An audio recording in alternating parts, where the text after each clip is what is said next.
ब्रह्मा वरुणेन्द्ररुद्रमरुतस्तुन्वन्ति दिव्यैस्तवै वेदैः साङ्गपदक्रमोपनिषदैर्गायन्ति यं सामगाः ध्यानावस्थिततद्गतेन मनसा पश्यन्ति यं योगिनो यस्या तन्न विदुःसुरासुरगणा देवाय तस्मै नमः। महायोगपीठे तटे भीमरथ्या वरं पुण्डरीकाय दातुं मुनीन्द्रैः समागत्य तिष्ठन्तानन्दकन्दं परब्रह्मलिङ्गं भजे पाण्डुरङ्गम्। अलङ्कापुरी पुण्यभूमि पवित्र इथे नान्दतो ज्ञानराजा सुपात्र तयाठवीता महापुण्यराशी। नमस्कार माझा श्री सद्गुरु ज्ञानेश्वरासी पुंडलीकवरदा हरी विठ्ठल श्री ज्ञानदेव तुकाराम पंढरीनाथ महाराज की जय। सद्गुरुनाथ महाराज की जय। जय जय रघुवीर समर्थ। वसुदेव सुतं देवं कंसचाणूरमर्दनं देवकी परमानन्दं कृष्णं वन्दे जगद्गुरुं। गोपाल कृष्ण महाराज की जय। राजाधिराज रामचंद्र महाराज की जय। पवन सुत हनुमान की जय। उमापति महादेव की जय। अम्बे मात की जय। दुर्गा मात की जय। संतोषी माते की जय। सब साधु संतन की जय। श्री अनंत कोटि ब्रह्मांड नायक राजाधिराज सच्चिदानंद सद्गुरु श्री ब्रह्म चैतन्य महाराज की जय। श्री ब्रह्मानंद महाराज की जय। जय जय रघुवीर समर्थ। श्री कृष्ण गोविंद हरे मुरारे हे नाथ नारायण वासुदेवम। श्री कृष्ण गोविंद हरे मुरारे हे नाथ नारायण वासुदेवम। श्री कृष्ण गोविंद हरे मुरारे हे नाथ नारायण वासुदेवम। श्री कृष्ण गोविंद हरे मुरारे हे नाथ नारायण वासुदेवम। प्रद्युम्न दामोदर विश्वनाथ प्रद्युम्न दामोदर विश्वनाथ प्रद्युम्न दामोदर विश्वनाथ प्रद्युम्न दामोदर विश्वनाथ। नमामि राधे नमामि कृष्णं नमामि राधे नमामि कृष्णं। नमामि राधे नमामि कृष्णं। नमामि राधे नमामि कृष्णं। श्री कृष्ण गोविंद हरे मुरारे हे नाथ नारायण वासुदेवम। श्री कृष्ण गोविंद हरे मुरारे हे नाथ नारायण वासुदेवम। श्री कृष्ण गोविंद हरे मुरारे हे नाथ नारायण वासुदेवम। श्री कृष्ण गोविंद हरे मुरारे हे नाथ नारायण वासुदेव। राधे कृष्ण राधे कृष्ण राधे राधे कृष्ण कृष्ण राधे कृष्ण राधे कृष्ण राधे राधे कृष्ण कृष्ण। राधे कृष्ण राधे कृष्ण राधे राधे कृष्ण कृष्ण। राधे कृष्ण राधे कृष्ण राधे राधे राधे कृष्ण। राधे कृष्ण राधे कृष्ण राधे राधे कृष्ण कृष्ण। राधे कृष्ण राधे कृष्ण राधे राधे कृष्ण कृष्ण। राधे कृष्ण राधे कृष्ण राधे राधे कृष्ण कृष्ण। राधे कृष्ण राधे कृष्ण राधे राधे कृष्ण कृष्ण। राधे कृष्ण राधे कृष्ण राधे राधे कृष्ण कृष्ण। राधे कृष्ण राधे कृष्ण राधे राधे कृष्ण कृष्ण। राधे कृष्ण राधे कृष्ण राधे राधे कृष्ण कृष्ण। राधे कृष्ण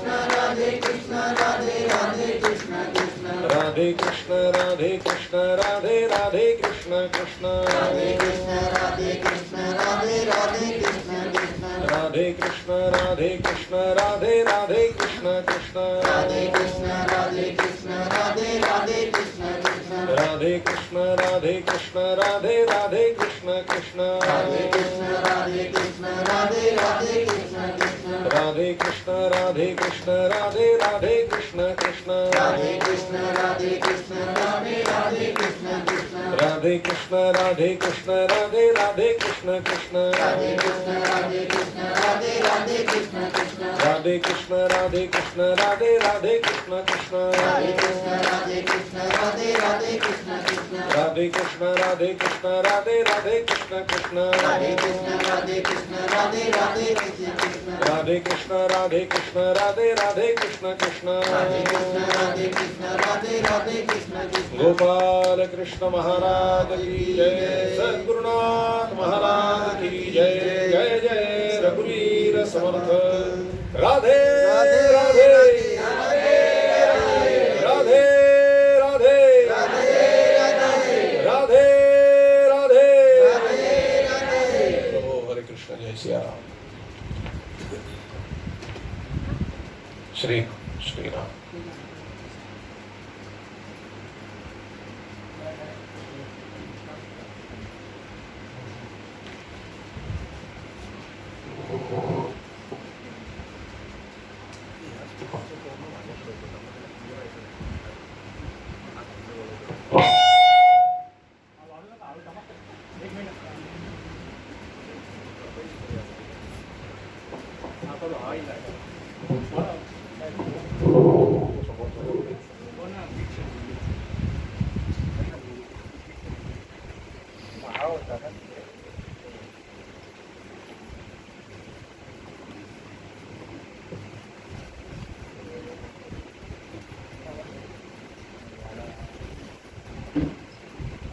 श्री राम श्री राम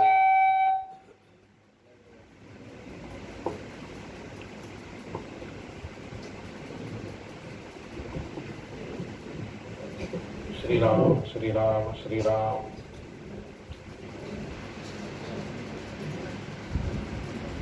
श्री राम श्री राम मला पण रोज एक फिक्स ठेवत चाललं ते सारखं चेंज केलं तर मग मला प्रॉब्लेम होतो मला क्लिअर ऐकायला येत नाही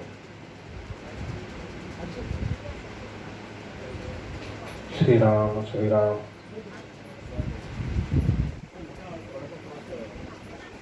क्लॅरिटी पाहिजे क्लॅरिटी येत नाही मलाच ऐकायला येत नाही काय बोलतोय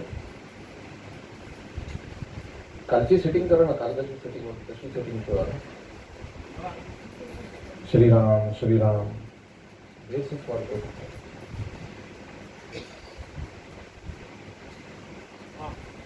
श्रीराम श्रीराम श्रीराम पाहिजे तसं नाही आहे पण राहू दे आता ठीक आहे जाऊ दे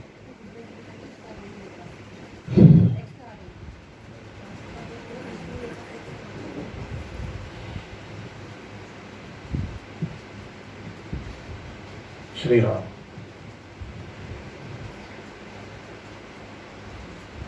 सगळ्यांनी आपले डोळे मिटायचे डोळ्यासमोर श्री क्षेत्र पंढरपूर मुख्य मंदिर परमपिता पांडुरंग परमात्मा यांच्या समोर यायचे त्यांच्या चरणी असंख्य तुलसी पत्राने फुलं व्हायचे आणि नमस्कार करायचे त्यांच्याच पाठीमागे उभ्या असलेल्या रुक्मिणी माता सत्यभामा माता राधा माता यांच्याही चरणी फुलं व्हायचे आणि नमस्कार करायचा पुन्हा परत फिरून परमपिता पांडुरंग परमात्मा यांच्या समोर यायचंय त्यांच्या चरणी आपलं मस्तक नत करायचं आणि प्रार्थना करायची हे प्रभू हे दयानिधे या संसार सागरातून लवकर आमचा उद्धार कर आम्हाला संतती संपत्ती इत्यादी ऐहिक सर्व सुख प्राप्त होऊ दे आणि दया क्षमा शांती विवेक वैराग्य आनंद उत्साह प्रेम इत्यादी पारलौकिक काही सर्व गोष्टी आम्हाला प्राप्त होऊ दे आम्हाला इहलोक आणि परलोक दोन्ही साध्य होऊ दे दोन्ही प्राप्त होऊ दे पांडुरंगा आम्हाला तुझ्या अनन्य प्रेममय अशी भक्ती प्रदान कर तुझं ज्ञान प्रदान कर तुझं प्रेम प्रदान कर, तुझं नाम प्रदान कर, तुझ्या नामामध्ये गोडी येऊ दे, रस येऊ दे, तुझं गोड नाम अखंड आमच्या मुखामध्ये बसू दे. आमच्या आपापसातील निस्वार्थी प्रेम वाढेल असा उपाय कर आणि आम्हा सगळ्यांना तुझ्या चरणाशी अखंड प्रेमात, अखंड आनंदात, अखंड समाधानात, अखंड एकत्र ठेव. परमपिता पांडुरंग परमात्मा यांनी स्मितहास्य करीत आपला उजवा हात आपल्या सगळ्यांच्या मस्तकावर ठेवलाय आणि तथास्तु आशीर्वाद दिलाय तो ग्रहण करायचा. पुन्हा एकदा त्यांच्या चरणी आपलं मस्तक नत करायचं आणि 2 मिनिटं डोळे झाकून स्वस्थ बसायचं आहे.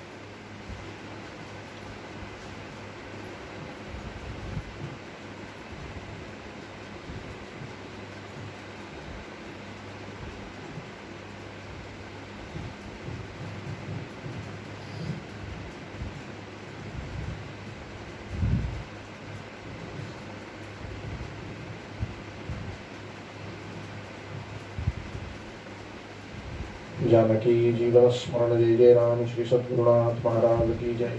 जय जय रघुवीर समर्थ श्री राम. महावैष्णव संत भगवान श्री ब्रह्म चैतन्य महाराज, श्री ब्रह्मानंद महाराज आणि श्रीमद भागवत कथा ऐकण्याकरता जमलेले सर्व प्रिय भाविकेने हा माईक इकडनं हे बंद करून टाका स्पीकर, मला त्रास होतो याचा.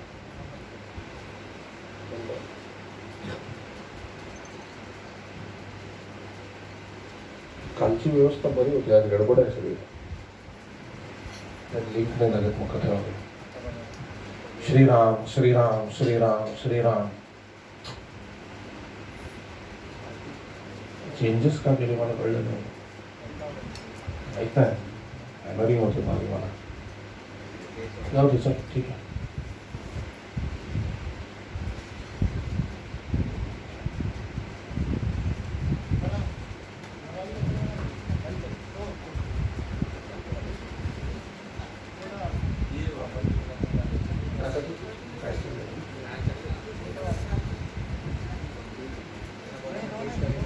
राहू द्या आता, असू द्या असू द्या असू द्या. आता कथेला वेळ होईल आपल्या.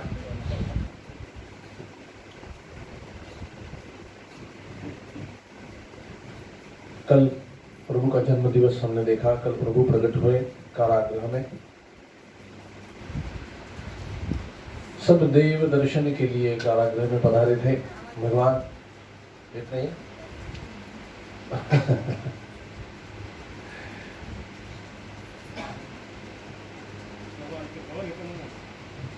आ रही है आवाज? तोच प्रॉब्लेम कालच्यासारखा नाही. ऐकायला येते आता जसं तसं ऐकून घेऊ. आता ते उद्या करतो.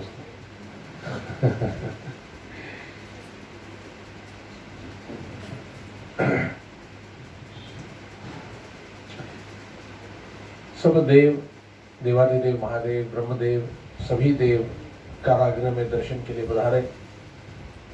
भगवान श्री कृष्ण हाथ में मुरली लिए छोटा सा बादरू सभी देवों को देख रहे थे, निहार रहे थे. और सभी देवों को उन्होंने आशीर्वाद दिया. सभी देवों ने उनके ऊपर पुष्पवृष्टि की. सभी को आशीर्वाद देते हुए भगवान कहते हैं कि अभी तुम सब लोग यहाँ से चले जाओ, अभी कंस आने वाला है, किसी को भी ये गुप्त रहस्य प्रकट ना होने दो. सभी देवों ने उनको प्रणाम किया. भगवान ने आशीर्वाद दिया उन सबको. वो सब निकल गए. फिर वहीं पर भगवान की योग माया प्रकट हुई. योग माया को प्रणाम करते हुए वसुदेव जी ने पूछा कि मैया अब मेरा अगला क्या कर्तव्य है. उन्होंने कहा वसुदेव अभी आप प्रभु को यहाँ से लेकर गोकुल में पहुंचाइए और गोकुल में नंद बाबा के यहाँ मेरा जन्म हुआ है, मुझे वहां से उठाकर यहाँ ले आइए. इतना कहकर योग माया अंतर ध्यान हो गई. वसुदेव जी ने प्रणाम किया और हाथों में पैरों में बेड़ियां पड़ी थी और 7 तुरुंग थे, 7 कारागृह थे. 7वें कारागृह में बंदिस्त थे देवकी और वसुदेव. अभी भी हम मथुरा में जाएंगे तो वो कारागृह देखने को मिलते हैं. पूरे के पूरे 7 कारागृह हैं. 1 2 3 4 5 6 7 और 7वें कारागृह में बंदिस्त है देवकी और वसुदेव. वहीं पर भगवान प्रकट हो चुके थे. भगवान को वसुदेव देख रहे थे. इतने प्यारे दिख रहे थे भगवान. घुंघराले बाल, काला रंग, काला सांवला सा रंग, हाथ में मुरली, मधुर मुस्कान, बड़ी बड़ी आंखें, वो रूप देखकर वसुदेव जी को लगा कि ये कहीं मुझे आभास तो नहीं हो रहा, क्या ये सचमुच पधारे हैं या ये मेरा आभास है। अगर मैं उनको स्पर्श करने के लिए जाऊं, अगर वो अंतर ध्यान हो गई तो, इसलिए डर रहे थे। तब देवकी माता हंस पड़ी और उन्होंने कहा, डर क्यों रहे हो, जाओ स्पर्श करो, हमारा ही लल्ला है। तब जाकर वसुदेव जी ने प्रभु को अपने हाथ में लिया। उन्हें बहुत आनंद की प्राप्ति हुई, बहुत आनंद की प्राप्ति हुई। और देवकी मैया ने कहा, आप प्रभु को मेरी गोद में दे दीजिए। पूरे सृष्टि का पालनहार देवकी माता की गोद में है। अब वसुदेव जी पूछते हैं, अजी सुनते हो, हाथों में तो बेड़ियां हैं, पैरों में बेड़ियां हैं, यहां से निकाल कर वहां तक मैं कैसे ले जाऊं। देवकी माता कहती है, क्यों चिंता करते हो, जगत का पालनहार आपके हाथ में है। अब देखो, जहां पर भगवान है वहां पर माया नहीं है, तो देवकी और वसुदेव जानते हैं कि भी क्या करना है। वो कहते हैं, जगत का पालनहार आपके हाथ में है, इसे हाथ में लो तो आपकी बेड़ियां टूट जाएंगी। जैसे ही वसुदेव जी ने प्रभु को अपने हाथ में लिया, हाथों की पैरों की बेड़ियां टूट गई। उन्हें बड़ा आश्चर्य हुआ, ये कैसे हो गया। देखो, भगवान को अपने चित्त में धारण करोगे तो मोह माया रूपी प्रपंच की सारी बेड़ियां टूट जाएंगी। उसी तरह सब बेड़ियां टूट गई और सातों कारागृहों के ऊपर जितने भी पहरेदार थे सब बेहोश हो गए और उनके जेब में से चाबी निकलकर ताले पे लग गई और सब ताले खुल गए। प्रभु को हाथ में लोगे तो समस्याओं के सारे ताले खुल जाएंगे, कोई भी समस्या नहीं रहेगी। फिर वसुदेव जी ने भगवान श्री कृष्ण को, प्रभु को अपने सिर पर रखा और उसे गोकुल ले जाने के लिए बाहर निकले। जैसे ही बाहर निकले, धीरे धीरे धीरे धीरे बारिश हो रही थी, बादल धीरे धीरे गरज रहे थे। बारिश भी धीरे क्यों हो रही थी, मेरे प्रभु को ना लगे। बिजली भी धीरे धीरे गड़गड़ाहट कर रही थी क्योंकि मेरे प्रभु ना डरे।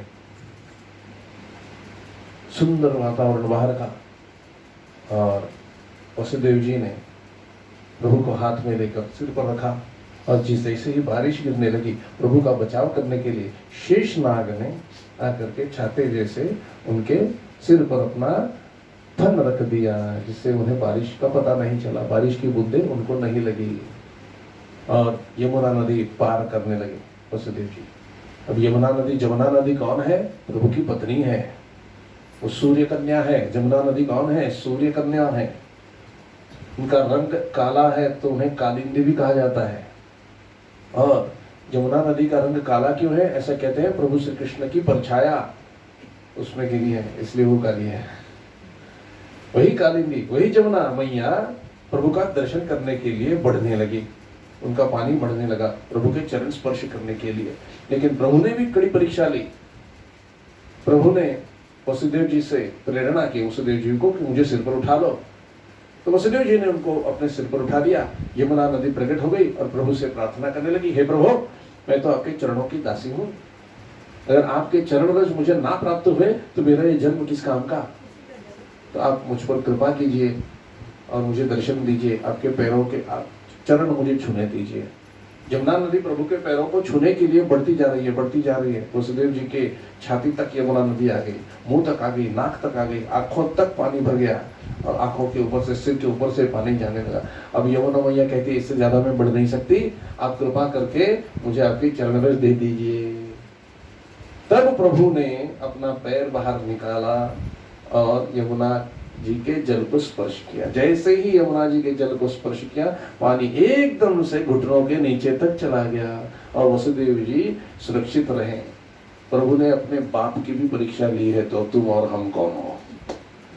क्या परीक्षा ली अपने पिताश्री की, कि जल बढ़ता जाएगा तो ये डर के मारे मुझे रख देते हैं या सिर पर उठाकर भागते हैं। और वो पास हो गए परीक्षा में, क्योंकि पिताजी ने उन्हें नीचे नहीं रखा, सिर पर उठाकर जाने लगे। हम लोग फेल हो जाते हैं, जैसे ही कोई संकट आता है प्रभु को रख देते हैं, भूल ही जाते हैं। जिस दिन हम प्रभु को नहीं भूलेंगे, संकट काल में भी अपने सिर पर उठाकर रखेंगे कि प्रभु आप ही देखो, हमारा अस्तित्व ही नहीं है, आप ही का अस्तित्व है, आप ही देखो, तब जाकर संकट रूपी यमुना का पानी नीचे आ जाएगा, घुटनों से भी नीचे, हर सब सही संकट से आप सही सलामत बाहर निकल आओगे।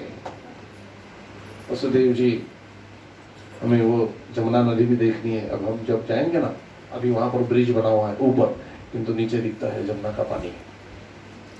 हालांकि काले रंग की है किंतु सफेद सफेद फेस जैसा रंग वहां पर चढ़ा हुआ होता है। सर्दियों में तो बहुत ज्यादा बर्फ पड़ी होती है पूरी।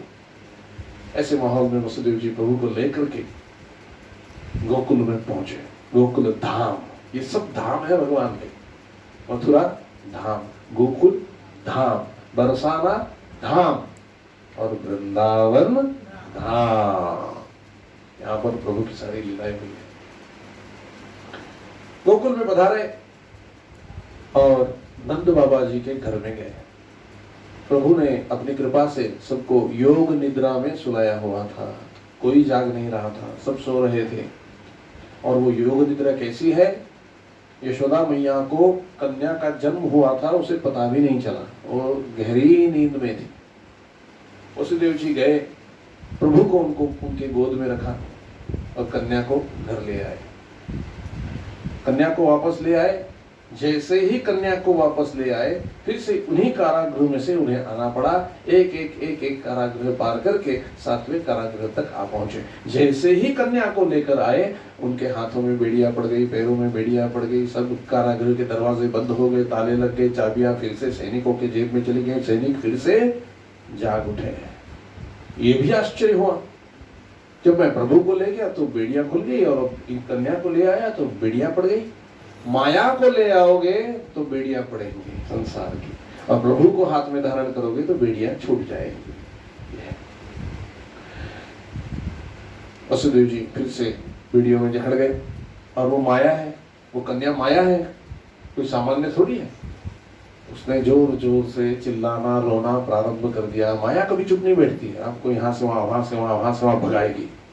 प्रभु की संगत करोगे तो स्थिर हो जाओगे, माया की संगत करोगे तो यहां से वहां भागोगे। देखो 50 का या 100 का नोट अगर अपनी पर्स में होगा या जेब में होगा तो क्या खरीदूं क्या खरीदूं क्या खरीदूं, यही सिर्फ दिमाग में आएगा। यहाँ से वहां वो नोट ही आपको, कागज का नोट आपको यहाँ से वहां घुमाएगा।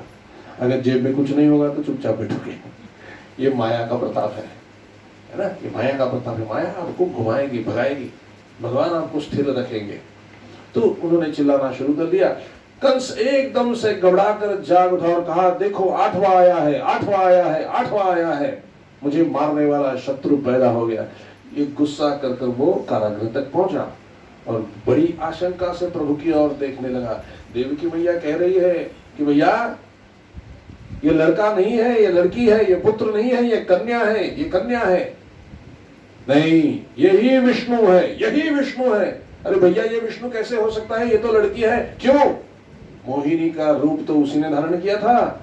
ये बड़ा छलिया है, कपटी है, ये कुछ भी कर सकता है, यही विष्णु है और मैं इसे जिंदा नहीं छोड़ूंगा। हाथ से खींच लिया कन्या को और जैसे ही शिला पर मारने के लिए जाने लगे, वो कन्या हाथ से निकलकर आकाश में अष्टभुजाधारी देवी के रूप में प्रकट हो गई।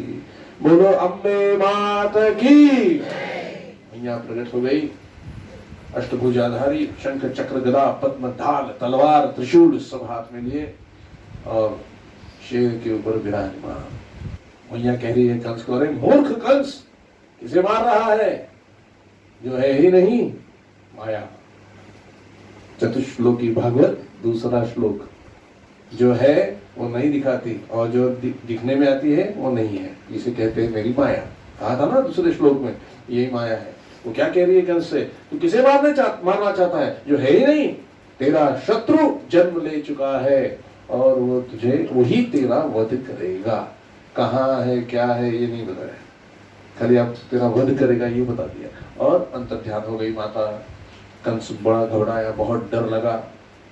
जैसे ही उसे पता चला कि 8वां जन्म ले चुका है, यहाँ से कहीं और जा चुका है, तो वो घबरा कर कारागृह में गया। उसने वसुदेव और देवकी के चरण छुए और उनसे कहा कि मुझे क्षमा कर दो, मुझे आपके साथ ऐसा बर्ताव नहीं करना चाहिए था। ये तो प्रारब्ध विधि है, प्रारब्ध से जो होना होता है वही होता है। आप भी इसका बुरा मत मानिए, मुझे भी क्षमा कर दीजिए, क्योंकि आपके प्रारब्ध में ही कारागृह लिखा है, तो उसमें मैं क्या करूँ। देखो कैसे बदमाश है, तो उसमें मेरा क्या दोष है। आप कृपा करके मुझे क्षमा कर दीजिए और आप यहाँ से जाइए, आपको मैं दूसरे कारागृह में रखता हूँ। कहाँ पर रखा, जहाँ पर नजर रखी जाए। ऐसे तो उसी का घर था, किंतु वो घर कैसा था, जहाँ पर 24 घंटे कंस की नजर रहे।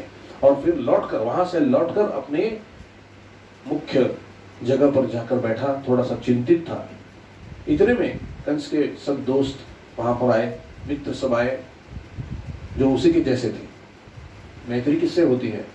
अपने जैसे स्वभाव वालों के साथ ही दोस्ती होती है।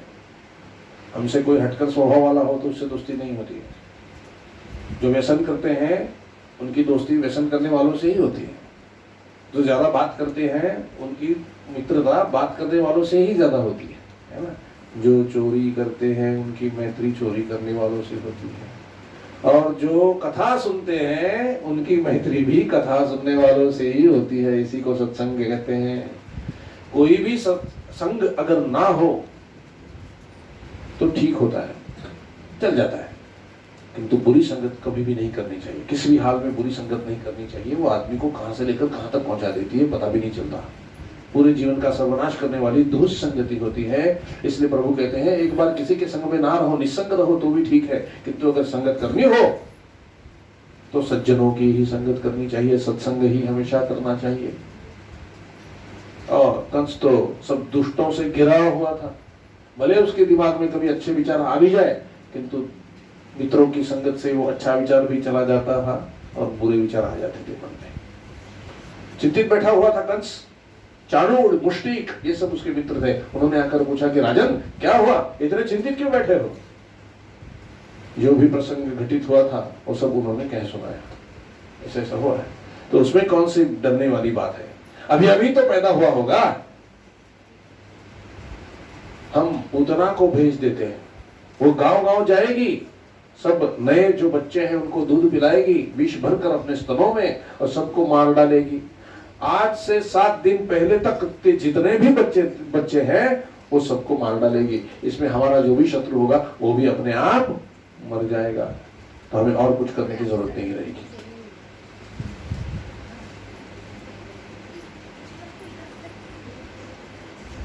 राधे राधे। थोड़ा सा आगे बैठो, पिछले वालों को बैठने के लिए जगह नहीं है।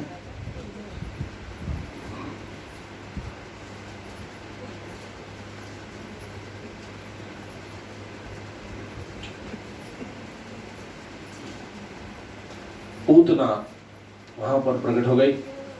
कंस को उसने प्रणाम किया कि महाराज क्या आज्ञा है।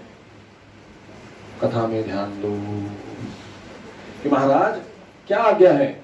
तब कंस कहते हैं पूतना अब तुम्हारा शौर्य दिखाने का समय आ गया है। तुम्हें एक बालक को ढूंढ निकालना है जो मेरा शत्रु है और उसे तुम्हें मारना है। राजन चिंता मत करो, मैं अपने स्तनों में विष भरा दूध भर लूंगी, और जो भी वो बालक है आज से 7 दिन पहले तक जितने भी बालक हुए हैं मैं सबको दूध पिलाकर मार डालूंगी। पूतना ने प्रणाम किया। राजन कंसराज कहते हैं तथास्तु, जाओ यशस्वी हो। गोकुल में नंद बाबा के घर में उत्सव चल रहा था। नन्ना बालक जन्म ले चुका था। कन्हैया जगत का पालनहार वहीं पर जन्म ले चुका था। बहुत आनंद में थे नंद बाबा, बहुत आनंद में थी यशोदा मैया, और वहां पर दाऊ भैया वो भी तो थे, वो भी तो जन्म ले चुके थे। दोनों साथ में पालने में रखा हुआ था उनको। वो मैया गाना गा रही थी, बड़ा उत्सव हो रहा था गोकुल में। जैसे ही पूतना वहां पर आई, पूतना ने एक सुंदर स्त्री का रूप धारण कर लिया। अब वो गोकुल में आई।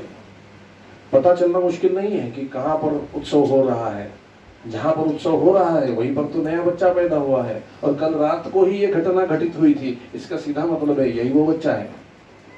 गांव में पूछकर नंद बाबा के घर का पता पूछते पूछते पूतना वहां आ पहुंची, और घर पर उसने देखा कि एक तेजोमय वलय घर के आसपास घूम रहा है। वो तांत्रिक विद्या जानती थी, उसे पता चल गया कि यहीं पर वो शत्रु है कंस का, अब इसे मुझे मारना होगा। सुंदर स्त्री के रूप में वो घर में घुसी और उसने यशोदा से कहा, यशोदा तेरा लाला मुझे दे, मुझे उसे दूध पिलाना है। भगवान भी झपट रहे थे वहां जाने के लिए, क्योंकि वो जानते थे जिस धरती का उद्धार करने के लिए मैं आया हूँ ये उसका पहला कस्टमर है। पहले तो इसे ही मारना है। भगवान उछल रहे थे। जैसे ही पूतना घर में घुसी, लल्ला बड़ा प्यारा मुस्कुराता हुआ उसके हाथों में चला गया। उसने बच्चे को दूध पिलाना शुरू कर दिया। और जैसे ही दूध पिलाना शुरू किया, भगवान श्री कृष्ण ने दूध के साथ उसका रक्त भी पीना शुरू कर दिया। वो बहुत चिल्लाई, बहुत तड़पी और घर से बाहर निकली। जो नकली भैंस था वो उतर गया और असली राक्षस रूप में प्रकट हो गई। चिल्लाती गई, एकदम उसका आकार उसने बढ़ा लिया और उसके प्राण निकल गए, एकदम से जमीन पर आ गिरी। ऐसा कहते हैं कि उसका जो धड़ था, जो शरीर था, वो कम से कम 12 किलोमीटर तक चौड़ा था। 3 कोस 12 किलोमीटर तक चौड़ा। मतलब समझो कितनी बड़ी राक्षसी होगी। तो सब घबराए कि लल्ला कहाँ है, लल्ला कहाँ है। तो लल्ला वहां पर खेल रहा था, उसके शरीर पर जाकर उठाया यशोदा मैया ने और लल्ला को अपने घर पर ले गई। अब बाकी सबने विचार किया कि ये इतना बड़ा शरीर है, इसको कैसे जलाया जाए। एक साथ तो जलाया नहीं जा सकता, उसके टुकड़े टुकड़े करने पड़े और सब टुकड़ों को अलग अलग अग्नि दे दी गई, अलग अलग जलाया गया। उस अग्नि में से दिव्य ज्योत प्रकट हुई और उसे देने के लिए रथ आया था। भगवान वैकुंठ से विमान आया था, क्योंकि भगवान के हाथ से मृत्यु हुई है तो उसे वैकुंठ तो मिलना ही है, वैकुंठ धाम तो मिलना ही है। रथ पर वो स्त्री रूप बैठी ज्योत और वैकुंठ की तरफ चलने लगी। वैकुंठ में बैठे हुए भगवान श्री हरि, लक्ष्मी मैया पांव दबा रही है। भगवान श्री हरि विष्णु लक्ष्मी जी को कहते हैं, प्रिय उठो, पूजा की थाली लेकर आओ। बोले क्यों प्रभु? अरे तुम्हारी सासू मां आ रही है। बोले प्रभु आप तो अजन्मा निर्गुण निराकार हो, मेरी सास कहां से आ गई? अरे मेरी पुतना मैया आ रही है। आपकी मैया? ये क्या रहस्य है प्रभु? सुनो प्रिय, जब मैं वामन अवतार लेकर के बलि के घर में गया था तब मेरा ये वामन स्वरूप, उसकी जो पुत्री थी रत्नमाला, उसे बहुत पसंद आया था और उसने संकल्प कर लिया मन में कि इसके जैसा अगर मेरा पुत्र हुआ होता तो मैं उसे अपना दूध पिलाती। मातृभाव उसमें जग गया। वो संकल्प प्रिय मेरे सन्मुख ही उसका संकल्प हुआ था और मेरे सन्मुख कोई भी संकल्प करता है तो उसका संकल्प पूरा करने की जिम्मेदारी मेरी होती है। और जब मैंने राजा बलि के सर पर पांव रखकर उसे पाताल का राज्य दिया, तब वो वही रत्नमाला बहुत गुस्सा हो गई और उसने कहा कि अगर ये मेरा पुत्र होता तो मैं अपने स्तनों में विष भरकर इसे पिला देती और मार डालती। वही रत्नमाला इस जन्म में पूतना हुई है और वो मुझे दूध पिलाना चाहती थी। उसका ये संकल्प मैंने पूरा कर दिया और इसलिए वो तुम्हारी सास है, मेरी माँ है, मौसी है।